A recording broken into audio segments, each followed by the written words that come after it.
오늘 보실 하나님의 말씀은 고린도전서 2장 1절부터 5절입니다. 고린도전서 2장 1절부터 5절입니다. 제가 가진 신약성경 265쪽에 있습니다. 고린도전서 2장 1절부터 5절 제가 봉독하겠습니다.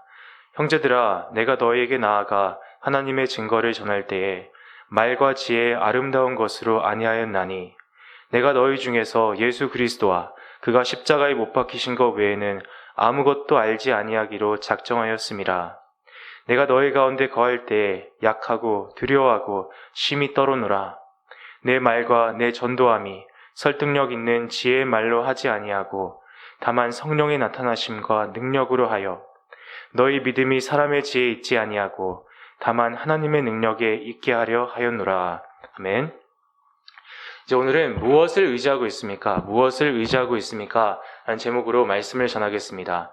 여기서 바울은 계속해서 십자가 복음을 설명하고 있는데요. 이 십자가 복음이 우리 인간의 지혜와 충돌하는 두 가지 부분을 지금까지 봤습니다. 우리 인간은 그 십자가 복음의 내용을 이해하지 못하고요. 왜 예수님께서 저 십자가에 달리셨는지 그 이해가 안 가고 또 그 복음을 받아들인 사람들, 그러니까 믿는 우리 사람들의 그 외적인 조건을 봐도 이해가 잘 안 갑니다. 저번 주에도 말씀드렸지만 우리 생각에는 하나님께서 겉으로 볼 때 좀 있어 보이는 사람들, 돈도 많고 많이 배우고 배경이 좋은 사람들을 위주로 불러주시면, 첨언을 하자면 그 없는 사람 불러주신 다음에 바로 있게 만들어주시면 5년 내에 돈을 100억을 주시고 이렇게 있게 만들어주시면 교회가 얼마나 있어 보이겠습니까? 얼마나 화려해 보이겠습니까? 또 전도할 때 얼마나 도움이 되겠어요? 우리 교회 오면 다 부자 됩니다.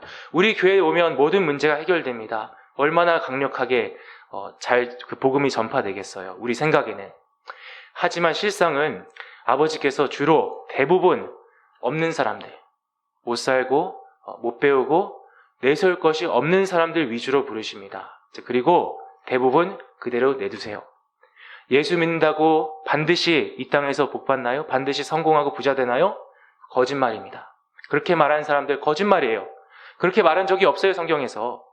대부분 그대로 내두세요. 가난하게, 못 배운 상태로, 내세울 것이 없는 상태로. 왜? 그 세상 것들을 자랑하지 말라고. 그러니까 우리가 그렇게 자랑하고 또 반대로 그렇게 부러워하는 이 세상 것들은 하나님께 있어서 아무것도 아니라는 것입니다. 아무 가치가 없다는 것이에요.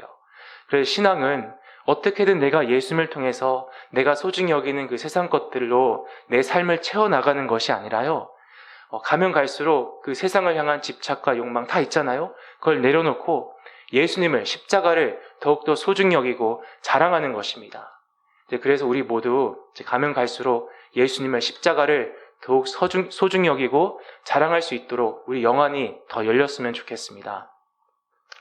오늘 바울은 그 십자가 복음이 우리 인간의 이성과 충돌하는 마지막 세 번째 부분에 대해서 설명하고 있는데요. 바로 그 십자가 복음을 전하는 방식이에요. 다르게 말하면 그 십자가 복음을 전해야 하는 방식입니다. 우리 생각에는 어떻습니까?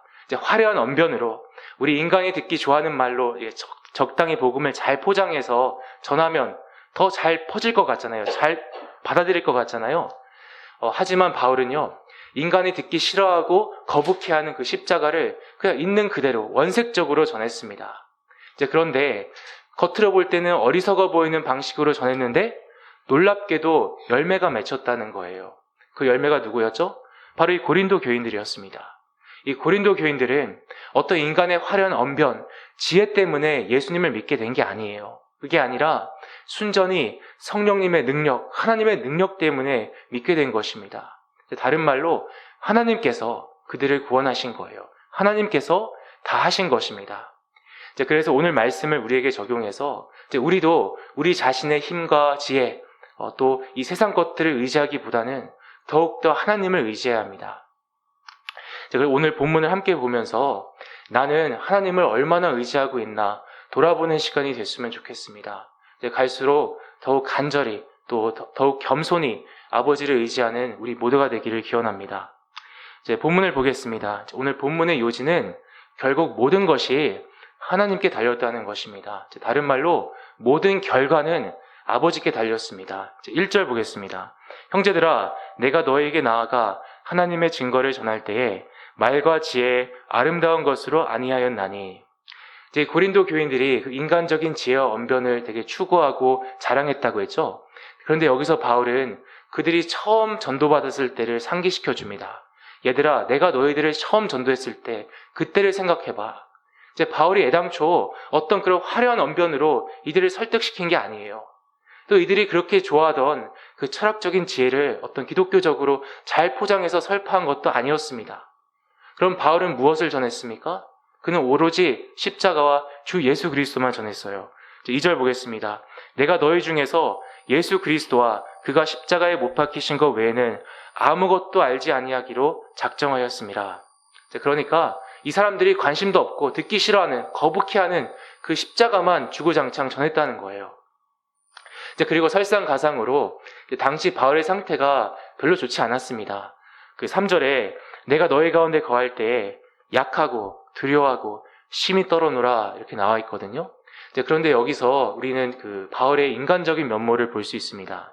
우리는 바울이나 성경의 위인들 또 어떤 사역자들을 볼 때 우리같이 평범한 인간이 아니라 어떤 초인, 슈퍼맨으로 보는 경향이 있는 것 같아요. 저 사람은 나와는 달리 항상 성령 충만하고 항상 하나님을 사랑하고 항상 기쁨과 감사가 넘쳐나고 절대 흔들리지 않을 거야. 항상 강하고 담대할 거야. 이렇게 생각하지 않습니까? 근데 그런 생각은 매우 위험하고 잘못됐습니다. 왜냐하면 조금만 더 나아가면 그 대상을 신격화하게 돼요. 이단뿐만 아니라 기성교에서도 그 어떤 목사님이나 영적 리더를 너무 그렇게 초인처럼 생각하면 그 사람을 신격화해서 문제가 됩니다. 그리고 결국 모든 인간은, 예수 그리스도를 제외한 모든 인간은 너무나도 연약한 존재예요. 초인은 없어요. 바울도 마찬가지입니다. 바울이 그 사역을 하면서 항상 성령 충만해서 강하고 담대하게 복음을 전했던 것은 아닙니다. 그도 두렵고 떨렸을 때가 있었고요. 낙심했을 때가 있었고 흔들렸을 때가 있었습니다. 바울이 처음 고린도를 방문했을 때도 그랬는데요. 그 이유는 확실히 모릅니다. 그 사도행전을 보면 바울이 그 고린도를 처음 방문하기 바로 직전에 아테네, 우리 성경에는 아덴이라고 나오는데요. 그 아텐이라는 도시에 가서 복음을 전했거든요. 근데 열매가 많이 안 맺혔어요. 그래서 그것 때문에 낙심해서 바울이 힘들어했다라고 주장하는 사람들도 있습니다. 물론 그럴 수 있지만 확실하진 않습니다. 성경의 문맥이 그걸 확실하게 보여주진 않아요. 또 바울이 추측컨대 바울이 워낙 몸이 안 좋았잖아요. 마침 고린도에 처음 갔을 때 그 병이 도져서 몸이 힘들었을 수도 있어요. 저도 몸이 아파봤지만 이 몸이 아프면 정말 힘듭니다. 힘들어요. 그냥 쓰러져요. 또 아니면 이 고린도인들이 워낙 강경하게 나와서 이 복음이 들어가질 않으니까 그 강팍한 모습을 보고 낙심했을 수도 있습니다. 아니 이제 예수님을 믿은 후에도 이렇게 강팍하고 교만한데 믿기 전에는 오죽했겠습니까? 상상조차 하고 싶지 않습니다. 근데 이건 다 추측이고요. 확실한 건 몰라요. 근데 이유가 어쨌든 간에 바울이 고린도에 있을 때 예수님께서 환상 중에 바울에게 나타나셔서 두려워하지 말라고 위로해 주시거든요. 근데 여러분, 왜 예수님께서 바울에게 두려워하지 말라고 하셨을까요? 바울이 성령 충만해서 전혀 힘들지 않고 전혀 두렵지 않은데 힘이 넘쳐나는데 두려워하지 마라고 하셨겠습니까? 그건 말이 안 되잖아요. 당시 바울이 실제로 두렵고 떨렸기 때문에 그런 힘이 되는 말씀을 해주신 거예요. 그리고 이제 사람이 두렵고 떨리면 그게 표정에서부터 드러나지 않습니까? 그 당시 고린도에서 심이 떨었다 그러잖아요. 벌벌 떨면서 예수 그리스도를 전했던 바울의 모습을 한번 상상해 보십시오. 짠하고 안쓰럽지만 그렇게 신뢰가 가고 카리스마 있다, 끌리는 그런 모습은 아니었을 것입니다. 그러니까 복음을 전할 때 그렇게 도움이 되는 모습은 아니었을 것입니다. 4절 보겠습니다. 내 말과 전도함이, 그러니까 내가 너희들을 전도할 때 설득력 있는 지혜의 말로 하지 아니하고 다만 성령의 나타나심과 능력으로 하여. 같은 말을 반복하고 있는데요. 바울이 어떤 그 인간적인 지혜, 인간적인 언변에 의존하지 않고 너무너무 힘들고 두렵고 떨리지만 오직 성령님을 의지해서 열심히 십자가를 전했다는 말입니다. 이 구절에서 그 핵심은 성령의 나타나심과 능력인데요. 관건은 도대체 이게 뭐냐는 것입니다. 어떤 분들은 간단하게 이 성령의 나타나심과 능력은 성령의 은사와 기적을 의미한다고 주장합니다. 그러니까 바울이 처음 고린도에서 전도했을 때 은사와 기적이 막 일어났다고 주장하는 거예요. 물론 그랬을 수도 있습니다. 그랬을 수도 있고요. 또 성령께서 임하시면 물론 그런 현상이 일어날 수 있습니다. 방언과 예언이 터지고 환상이 보이고 병고침이나 여러 이적이 일어날 수 있어요. 그리고 우리 삶 속에도 그런 현상들을 더 많이 풍부히 경험했으면 좋겠습니다. 하지만 성령의 능력은 가장 근본적으로 그리고 가장 훨씬 더 중요하게 변화의 능력이에요. 변화.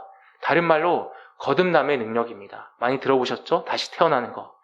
요한복음 3장에 예수님께서 거듭나야지 천국 간다고 하셨잖아요. 그 거듭남의 능력이 성령의 능력입니다. 이게 뭐냐면요. 닫혀있는 사람의 마음을 여시고 그 돌 같은 마음을 제하시고 그것을 부드러운 마음, 하나님을 사랑하는 새로운 마음으로 교체하시며 또 죽어있는 그 영혼을 수생시켜서 다 같은 말을 하고 있는 것입니다. 한마디로 거듭나게 하셔서 다시 태어나게 하셔서 그 사람이 실제로 회개하고 주 예수 그리스도를 믿게 하는 능력이에요. 그게 성령의 거듭남의 능력입니다. 사람은요, 거듭나지 않으면요, 하나님께서 그 마음을 열어주지 않으시면요, 아무리 많은 이적과 기사를 체험해도 결단코 회개하고 믿지 않습니다. 아닐 것 같죠? 충분히 보면, 기적을 보면 믿을 것 같죠? 안 믿어요. 인간은 그리 호락호락하지 않습니다. 성경을 보십시오. 수많은 예가 나오지만 한 가지 예만 들게요. 그 요한계시록을 보면 그 마지막 때 하나님의 진노가 이 땅에 임할 거 아닙니까? 근데 그 진노를 보면서 자기 두 눈으로 보면서 불신자들이 회개하지 않을 거래요. 여러 번 나옵니다. 근데 이해가 안 가지 않습니까? 하늘에서 불이 떨어져요. 하나님 걸 알아요. 그러면 우리 생각 같아서는 바로 회개가 터질 것 같잖아요. 하나님 잘못했습니다. 용서해 주세요. 살려주세요. 죽기 싫어요. 이렇게 소리칠 것 같잖아요. 그런데 회개하지 않은대요. 오히려 그 하나님을 향해 저주를 한대요. 이게 인간입니다. 그리고 멀리 볼 필요도 없어요. 우리 자신을 보십시오. 우리도 나름 기적과 영적인 체험을 어느 정도 했을 거예요, 다들. 그런데 그런 체험을 했다고 갑자기 자동적으로 하나님을 더 사랑하고 사모하게 되나요? 장기적으로 봤을 때? 갑자기 성령의 열매가 막 맺히나요? 그 양심에 손을 얹고 아니지 않습니까? 잘 안 변하잖아요. 그게 사람이라는 것입니다. 그 신학적인 용어로 사람은 전적으로 타락했어요. 이게 무슨 말이냐면 우리 안에 선한 것이 없고 우리 자력으로는, 우리 힘으로는 거듭나지 않으면, 성령의 능력이 개입하지 않으면 결코 하나님을 찾지도 못하고 구하지도 못하고 그러고 싶어 하지도 않는다는 거예요. 하나님을 오히려 대적하고 증오하는 게 우리 인간의 본성이에요. 이제 그래서 바울이 성령의 나타나심과 능력으로 전도했다는 것은 자기가 했다는 게 아니에요. 자기 힘으로 이들에게 전도했다는 게 아니라 오히려 성령께서 직접 바울을 통해서 이들을 구원하셨다는 거예요. 성령께서 그들의 마음을 열고 믿음을 주셨다는 거예요. 하나님이 다 하셨다는 것입니다. 이제 마지막 5절 보겠습니다. 너희 믿음이 사람의 지혜에 있지 아니하고 다만 하나님의 능력에 있게 하려 하였노라. 성령의 능력에 있게 하려 하였노라. 그러니까 왜 바울이 이런 인간적인 방법, 언변, 지혜, 이런 인간적인 방법에 의존하지 않았다고? 왜요? 그 누구도 바울 선생이요, 너무 말을 잘해서 제가 그 말에 홀려서 예수님을 믿게 됐어요. 그 바울 선생님의 얼굴을 보니까 너무 카리스마 있고 멋져서 제가 거기 반해서 예수님 믿게 됐어요. 저 바울 때문에 믿게 됐어요. 이 말을 못하도록. 그러니까 바울은 이 고린도 교인들이 바울 자신이나 어떤 인간적인 요인이 아니라 오직 하나님 때문에 구원받았다는 것을 기억하기 원했습니다. 하나님이 날 구원하셨구나. 기억하십시오. 우리도 마찬가지입니다. 우리도 어떻게 예수님을 믿게 됐습니까? 물론 전도한 분도 있고 그 상황적인 요인도 있습니다. 그걸 부정하는 게 아니에요. 하지만 가장 근본적으로 하나님께서 우리 선택하시고 불러주셔서 우리 강팍한 마음을 열어주신 거예요. 하나님이 결국 우리를 구원해 주신 것입니다. 하나님이 다 하신 거예요. 그게 오늘 본문의 내용입니다. 이 말씀을 우리에게 적용해서요, 먼저 우리가 전도할 때 십자가를 확실히 전해야 합니다. 십자가에 집중해야 돼요. 다른 것에 집중하다 보면요, 이 십자가를 놓치면 복음을 왜곡하게 됩니다. 그리고 우리도 전도할 때 나름 노력을 해야 하지만 또 매주 노력을 열심히 하시잖아요. 하지만 그 전도의 결과는 그 대상에게 달린 게 아니라요, 하나님께 달렸다는 것을 우리가 기억하고 더욱더 그 하나님을 의지해야 합니다. 만약 예수님을 믿고 안 믿고 그 전도지를 읽고 그걸 받아들이고 안 받아들이고가 그 대상한테 달렸다면 대상을 달렸다면 그 누구도 예수 믿지 않을 거예요. 헛수고하는 거예요. 전도지 돌리는 거. 그리고 우리도 애당초 믿지 않았을 거예요. 전 지금 인간의 책임과 그 의지를 부정하는 것이 아닙니다. 물론 개인의 책임이에요. 개인이 예수님을 선택해서 믿어야 하는 거예요. 하지만 거기 하나님이 개입하지 않으신다면, 하나님이 팔짱 끼고 믿나 안 믿나 내가 지켜만 보겠어라고 하신다면 그 누구도 안 믿어요. 영적으로 죽어있기 때문에. 하지만 결국 인간이 하나님을 선택하는 것이 아니라 하나님께서 인간을 선택하시고 불러주시는 것이기 때문에 우리 전도에 그 의미가 있고 소망이 있는 것입니다. 그 전도지를 통해 아버지께서 어떻게 역사하실지는 아무도 모르는 거예요. 설교도 마찬가지입니다. 물론 설교자도 열심히 준비하고 열심히 설교해야 하지만 최선을 다해서 결국 청중을 변화시키는 것은 그 설교자의 그 언변, 능력이 아니라, 노력이 아니라 하나님이세요. 하나님이 다 하시는 거예요. 우리가 그것을 기억해야 합니다. 그리고 오늘 말씀을 조금 더 넓게 적용하고 싶습니다. 비단 이 전도나 설교뿐만 아니라 우리 삶 전 영역에 걸쳐서 모든 것은 결국 누구에게요? 하나님께 달렸습니다. 물론 내가 다 하는 것 같잖아요. 내가 피땀 흘려서 내가 다 하는 것 같고 모든 게 보이는 이 세상 것들, 사람, 돈, 권력 이런 것에 달린 것 같지만 또 하나님의 손길은 대부분 보이지도 않고 느껴지지도 않지만 그래서 우리가 힘들어하잖아요. 하지만 그래도 모든 것은 아버지의 손에 달려 있어요. 아버지께서 주관하시는 것입니다. 물론 한편으로 우리도 나름 최선을 다해야 돼요. 그것을 아버지께서 바라시고 요구하세요. 아버지께서 다 하신다고 그러니까 뒷짐지고 아무것도 안 하는 것은 그건 악하고 게으른 것입니다. 무책임한 거예요. 그렇게 살면 사랑의 매가 내려옵니다. 하지만 결과는, 모든 것의 결과는 내가 아니라 내 능력, 내 노력, 내 지혜가 아니라 다른 것이 아니라 오직 하나님께만 달렸다는 것을 우리가 기억하고 그 하나님을 의지해야 돼요. 나 자신이 아니라 세상 것이 아니라 하나님을 의지해야 돼요. 그 잠언 21장에 싸울 날을 위하여 마병을 예비하거니와 이김은 승리는 야훼께 있느니라 라고 나와 있습니다. 그래서 맞습니다. 마병을 예비해야 돼요. 학생은 공부 열심히 하고 그 사회는 일을 열심히 해야 돼요. 무슨 일을 맡았든지 그 골로새서에 나온 것처럼 죽게 하듯 해야 됩니다. 그리고 우리가 무슨 일을 하든지 죽게 하듯 하면 그것이 아무리 매일 반복되고 지루하고 의미 없는 일처럼 보인다고 할지라도 내가 이것을 예수님께 해드린다. 그런 마음가짐을 갖고 하면 그게 예수님께서 흠양하시는 예배가 되는 거예요. 그래서 노력해야 합니다. 열심히 살아야 돼요. 하지만 동시에 모든 것의 결과는 아버지께 달렸어요. 맞습니다. 마병을 준비해야 돼요. 하지만 마병에 승리가 달린 게 아니에요. 하나님께 달렸지. 그 학교, 그 성적, 직장, 돈, 기회 다 하나님이 주신 거예요. 돈을 벌 수 있는 능력, 여건 하나님이 주신 거고요. 하나님께서 그 필요한 곳곳마다 사람들을 움직여 주신 거예요. 그 가장 중요하게 오늘도 내가 숨을 쉴 수 있도록 숨을 주신 거예요. 그렇지 않습니까? 여담으로 여러분, 우리가 헌금을 왜 합니까? 헌금은요, 내가 열심히 벌어서 내 것을 하나님께 드리면서 하나님 여기 헌금 드릴 테니까 제 기도 제목을 들어주세요. 이 기브앤테이크가 아니에요. 복채가 아니에요. 헌금은요, 하나님 이 모든 것을 아버지께서 주셨습니다. 그 믿음의 고백이고요. 다 주셨으니까 거기에 대한 감사로 일부를 제가 이 시간 돌려드립니다. 그게 고백이에요. 그래서 헌금은 반드시 하나님이 내게 모든 것을 주셨다라는 믿음의 고백과 거기에 대한 감사가 들어가야 돼요. 그래야지 헌금이 진정한 헌금이 되고 11조가 진정한 11조가 됩니다. 하나님이 다 하셨습니다. 그 고백이 있어야지. 그런데 우리가 이제 믿음이 약하다 보니까요, 보이지 않는 하나님보다 계속 보이는 나 자신과 다른 이 세상 것들, 돈, 사람 이런 것을 의지하게 되지 않습니까? 저도 그래요. 그러니까 아버지께서 우리에게 경각심을 주기 위해서 가끔 뭘 주시죠? 고난이란 걸 주세요. 고난. 저는 오늘 3절에 집중하고 싶은데요. 왜 하나님께서 바울이 처음 고린도 갔을 때 그렇게 어려움을 주셨을까요? 바울이 헛짓하려고 고린도 간 게 아니잖아요. 전도하려고 갔어요. 선교하려고. 그런데 속된 말로 왜 쪽팔리게 벌벌 떨면서 전도를 하게 하셨나요? 생각해 보십시오, 여러분. 벌벌 떨면서 떨리는 목소리를 전도하는 게 얼마나 부끄러운 일입니까? 그러니까 성령 충만함을 주셔서 한마디만 해도 사람들이 다 뒤집어지면 얼마나 좋았겠어요. 물론 우리가 아버지의 뜻을 어떻게 다 할 수 있겠습니까, 인간이. 그런데요, 많은 고난 뒤에 큰 이유 중 하나는 바로 겸손히 당신을 의지하라는 거예요. 하나님을. 나 자신을 그만 의지하고. 우리는요, 모든 것이 항상 잘 풀리기만 하면요, 내가 잘나서 잘 풀리는 줄 알아요. 그렇지 않습니까? 이게 정말 쉽지 않아요. 아무리 기도를 많이 해도 이 교만이 워낙 뿌리 깊게 자리 잡혀 있어서 이 생각을 떨쳐버리기가 정말 쉽지 않습니다. 예를 들어서요, 설교자가 설교할 때마다 사람들이 은혜를 받아요. 눈물을 흘려요. 그러면 알게 모르게 어떻게 생각하죠? 내가 말을 잘하고 내가 기도만 해서 능력이 많아서 사람들이 은혜 받는다고 착각해요. 근데 그거 아니거든요.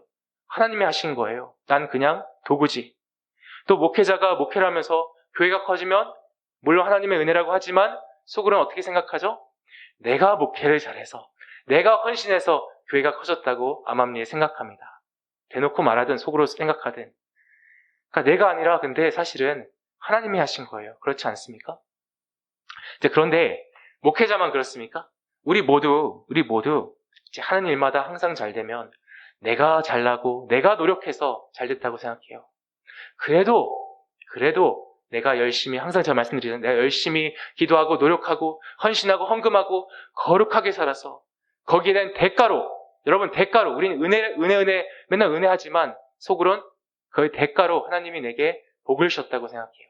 당연히 내게 복을 주셔야죠. 나같이 거룩하게 잘 사는 그리스도인에게는. 그렇지 않습니까? 그래서 자연적으로 옆에 있는 나보다 좀 못해 보이는 형제에게, 고난을 겪고 있는 형제를 함부로 정죄하고 판단하고 멸시합니다. 고난을 겪고 있는 형제에게 갑자기 큰 병에 걸렸는데, 갑자기 사업이 망했는데, 갑자기 사랑하는 사람에게 큰 일이 생겼는데 그걸 보고 쉽게 얼마나 믿음이 개떡 같으면, 얼마나 기도를 안 했으면, 얼마나 죄를 많이 졌으면 저렇게 됐을까? 저 한심한 놈. 이렇게 정죄합니다. 여러분, 이게 되게 무서운 게요, 우리는 한 식구잖아요. 주 안에서 한 가족이잖아요. 한 몸이잖아요. 남이 아니란 말이에요. 근데 내 형제가 옆에서 괴로워하면서 울고 있습니다.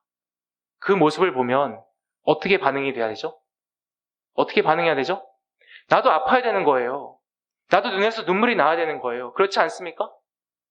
그런데 눈물은커녕 씩 웃으면서 정죄하고 있어요. 자, 지금도 기억나는 그 칼럼이 있는데요. 어떤 교회에서 그 여자 성도님이, 집사님인지 기억이 안 나는데, 아들을 갑자기 잃었대요. 병인가 사고가 나서. 장례식을 하는데 그 교회에 어떤 권사님이 오더니 다짜고짜 등을 딱 치면서, 너가 술장사라니까 하나님이 아들 데려가신 거야. 그러니까 술장사 왜 써? 호통을 치더래요. 전 그걸 보는데 경악을 했습니다.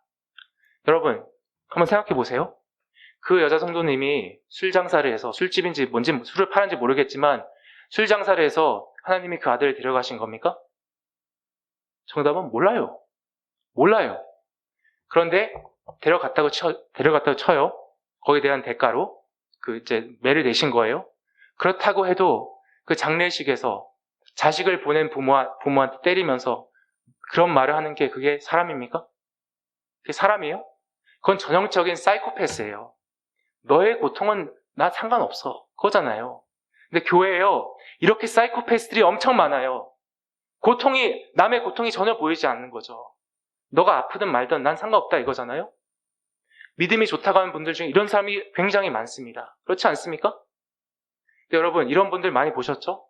그리고 나도 이런 모습을 보인 적이 있었을 거예요. 그런데 이런 사람들에게 고난이 오면 어떻게 됩니까? 나도 사업이 망해요.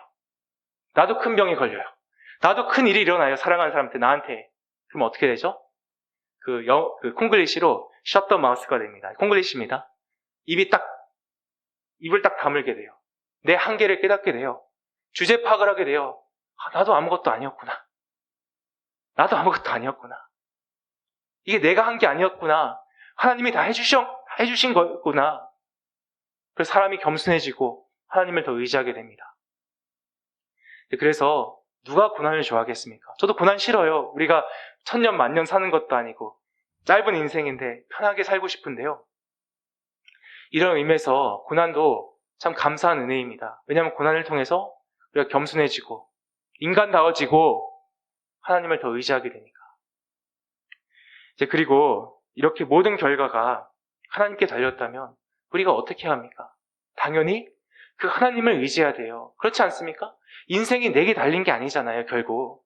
그 여러분, 이게 얼마나 큰 안도와 자유함을 줍니까? 인생이 얼마나 어렵고 험해요.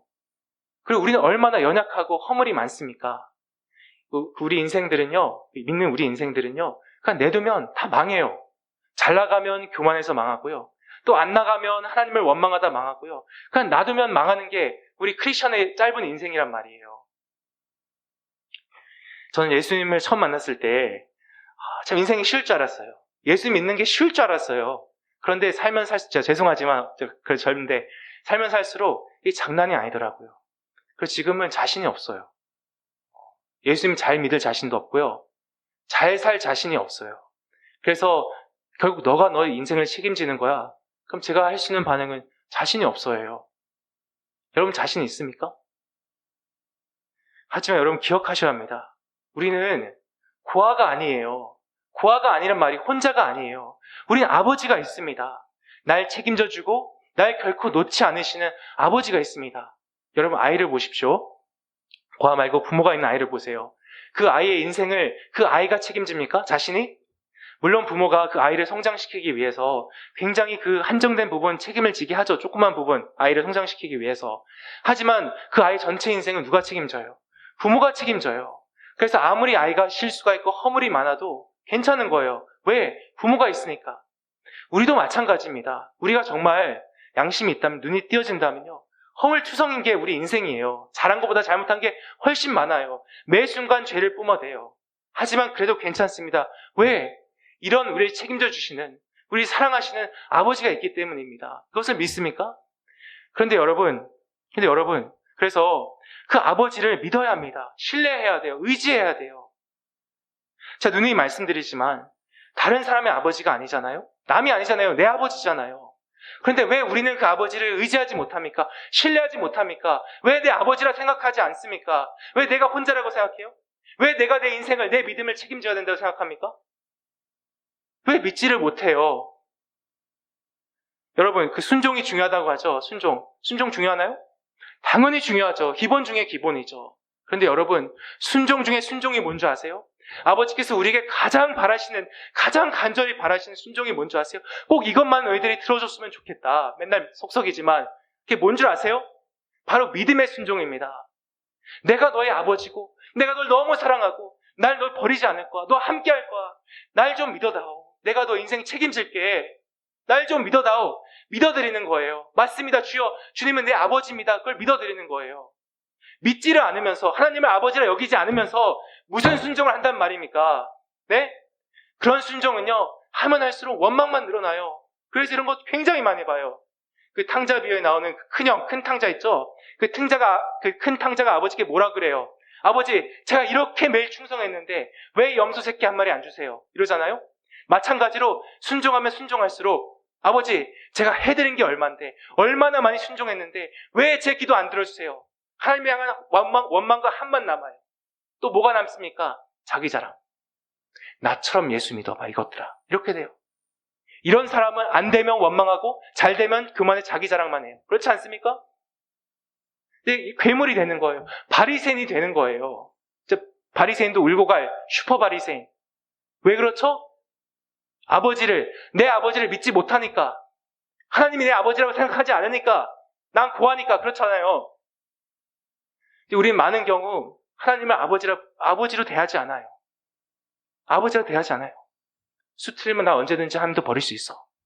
결국 인생 내가 책임지는 거야. 그렇지 않습니까? 여러분, 부모님도 계시지만, 여러분도 부족한 인간이지만 자식을 버릴 수 있겠습니까? 인간인 나도 정신이 박혀있다면 아무리 자식이 허물 많고 실수투성이라도 끝까지 감싸잖아요. 근데 어떻게 하나님이 우리를 버릴 수 있겠어요? 하나님께서 우리를 버릴 수 있다면요, 버리실 거라면 진즉에 버렸어요. 버리고도 남았어요. 수백 번, 수천 번 버리고도 남았어요.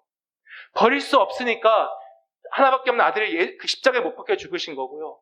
버리지 않겠다고 하는데도 계속 버릴까봐 초조해하는 우리 모습을 보시면서 아버지께서 얼마나 마음 아파하시겠어요. 여러분 자녀가 여러분을 부모로 여기지 않아요. 고아라 생각해요. 그럼 얼마나 마음이 찢어지겠어요. 그게 얼마나 불효막심한 거예요. 여러분, 이런데도 우리 믿음이 좋은 것입니까? 우리가 영적인 깨어있는 그리스도인입니까? 우리가 정말 깨어있는 그리스도인이라면요, 항상 그 아버지께 죄송하고 부끄러워야 돼요. 이런 불효막심한 우리 모습을, 믿지 못한 우리 모습을 항상 마음 아파하며 죄송합니다라고 해야 되고요. 동시에 이렇게 불효막심에도 불구하고, 이렇게 믿지 못함에도 불구하고, 그래도 자녀라고 예쁘다고 보살펴 주시고 감싸 주시고 끝까지 이끌어 가시는 아버지께 감사해야 되는 겁니다. 얼마나 죄송합니까? 또 얼마나 감사합니까? 모든 것이 은혜인 것입니다. 내가 하는 게 아니라. 그래서 오늘 말씀을 이제 마치면서요, 우리 마음을 돌아봤으면 좋겠습니다. 여러분, 우리는 무엇을 의지하고 있습니까? 내 삶에서 내가 붙잡고 있는 것, 내 삶의 피난처, 내 삶의 산성은 무엇입니까? 보이지 않는 저 하나님입니까? 아니면 보이는 나 자신, 그 세상입니까? 난 지금 고아로 살고 있습니까? 아니면 아버지를 둔 자녀로 살고 있습니까? 여러분, 기억하십시오. 이 세상의 모든 것은요, 보이지 않지만 하나님의 손에 달려있고요, 그 하나님은 다른 사람의 아버지가 아니라 내 아버지예요. 날 너무 사랑하셔서 하나밖에 없는 아들을 죽이실 만큼 날 사랑하신, 결코 날 떠나지 않으시는 내 아버지세요. 그 아버지를 신뢰해야 합니다. 의지해야 합니다. 믿어야 합니다. 그리고 믿기지 않으면 믿어질 때까지 저 십자가를 바라봐야 돼요. 저 십자가가 사실이라면, 정말 아버지께서 하나밖에 없는 아들을 죽이실 만큼 날 사랑하신다면 결단코 날 버리지 않으실 거고요, 결단코 날 책임지실 거고요, 결단코 반드시 선한 길로 인도하실 것입니다. 이것을 믿습니까? 그래서 이 선하신, 이 좋으신, 사랑이 넘치시는 우리 아버지를 더욱 의지하시길 바라고요, 그 의지 속에서, 그 믿음 속에서 나오는 참된 평안과 기쁨이, 그 감사가 우리 삶 속에서 넘쳐나기를 기원합니다. 기도하겠습니다. 아버지, 감사합니다. 모든 것이 아버지의 은혜입니다. 애당초 우리를 구원하신 것도 아버지시고 끝까지 우리 인도하시는 분도 아버지십니다. 아버지, 그런 큰 은혜를 받음에도 불구하고, 그 큰 사랑을 받고 있음에도 불구하고 저는 계속해서 아버지를 의심했습니다. 아버지의 사랑을 믿지 못했고 끊임없이 아버지의 마음을 아프게 했습니다. 이런 믿음 없는 저의 모습을, 이런 불효막심한 저의 모습을 아버지 용서해 주시고 불쌍히 여기셔서 믿음을 주시옵소서. 저희가 입술로만 믿는다 하지 말고 정말로 아버지를 신뢰할 수 있도록, 아버지를 아버지로 대할 수 있도록 인도해 주시고, 그 아버지의 사랑에 의지해서 힘차게 소망차게 나갈 수 있도록 도와주시옵소서. 아버지, 그리고 이렇게 못난 저희를, 이렇게 불효막심하고 악한 저희를 그래도 사랑해 주시고 예뻐해 주셔서 감사합니다. 오직 그 아버지의 큰 사랑과 은혜 때문에 이런 우리에게도 소망이 있음을 고백하며 너무너무 감사드립니다. 주 예수 그리스도 이름으로 기도드립니다. 아멘.